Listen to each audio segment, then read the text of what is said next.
అన్నా చెప్పండి, కూటమి ప్రభుత్వం అధికారంలోకి వచ్చి 9 నెలలు అవుతుంది. సూపర్ 6 అని చెప్పారు. ప్రజలకు ఏ విధంగా వస్తుంది?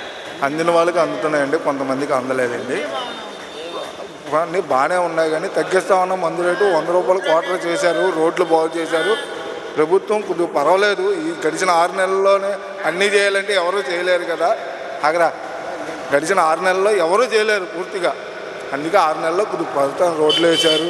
ఫ్రీ బస్ అనేది లాస్ట్లో పెడతామంటున్నారు. పెట్టేదాకా కూడా ఆగకపోతే ఎలాగా అనుకున్నవన్నీ ఒకసారి అయిపోవాలంటే ప్రభుత్వం దగ్గర డబ్బు ఉండాలిగా. ఖజానాలో జగన్ ఖాళీ చేసి వెళ్ళాడు. దాన్ని మళ్ళీ కవర్ చేసుకోవాలిగా. అధికారంలోకి వచ్చిన వెంటనే పథకాలు ఇస్తాం. అధికారం వచ్చినా నేను చెప్పేది అదే, నేను అధికారంకి రాగానే డబ్బులు ఉండాలి కదా ఖజానాలో. ఒక 2 సంవత్సరాలైనా అవుతే మనకి అన్నిటి మీద డబ్బులు వచ్చాక చేస్తామన్నావు, చేస్తున్నారుగా. నిత్యావసర సరుకులు కానీ కరెంటు ఛార్జీలు కానీ వెంటనే తగ్గిస్తాము, అసలు పెంచమని చెప్పారు. ఈరోజు నిత్యావసర సరుకులు అయితే తగ్గలేదన్న, కరెంటు ఛార్జీలు అయితే పెంచామన్నారు కానీ మరి నాకు ఐడియా లేదు. నేను కరెంటు బిల్లు ఎప్పుడు కట్టలేదు. నిత్యావసర వస్తువులు ఏం తగ్గలేదన్న, పెరిగాయి ఇంకా అంతే. నూనె కానీ కందిపప్పు కానీ ఇవన్నీ పెరిగాయి అన్న.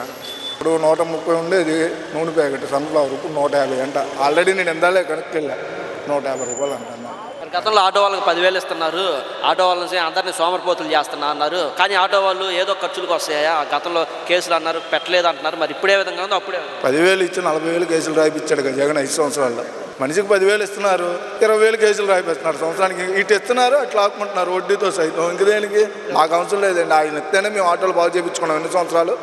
ఆయన ఇవ్వకపోయినా మేము బాగు చేయించుకుంటున్నాం, తిరుగుతున్నాం, జాగ్రత్తగా. అమ్మఒడి కాదు తల్లికి వందనం అని చెప్పారు, అందరికి ఇస్తా ఉన్నారు. మరి ఈరోజు అది అరుగులకు ఇవ్వాలండి, అందరికీ అరుగులకు ఇవ్వాలి. ఇప్పుడు 4 బిల్డింగులు 3 బిల్డింగులు ఉన్న వాళ్ళు ఈ రాణి గారి తోటలో చాలామంది ఉన్నారు. అలాంటి వాళ్ళందరూ కట్ చేయాలి.